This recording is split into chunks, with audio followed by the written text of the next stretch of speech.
આણંદના બોરસદના બદલપુરમાં પાણીથી હાલાકી પડી રહી છે। વરસાદના વિરામના 10 દિવસ બાદ પણ હજી સુધી પાણી નથી ઓસર્યા। ગામના મુખ્ય માર્ગ પર હજુ પણ પાણી ભરાયેલા છે।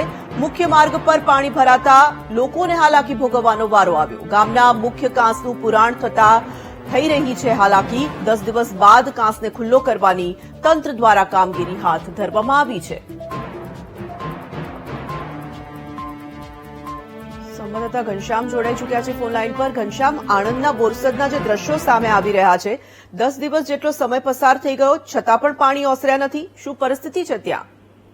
તુરલ, ચોક્કસથી જે રીતે આણંદ જિલ્લામાં ભારે વરસાદ થયો હતો તેને લઈને બોરસદ તાલુકો પણ પ્રભાવિત થયો હતો। બોરસદ તાલુકાનું જે બદલપુર ગામ છે, છેવાડે આવેલું ગામ છે અને આ ગામમાં જે વરસાદી પાણી ભરાયા હતા, પરંતુ ગામમાંથી જે કાંસ પસાર થઈ રહ્યો છે, મુખ્ય કાંસ, તે પુરાઈ જવાથી જે વરસાદી પાણીનો નિકાલ ન હતો થયો।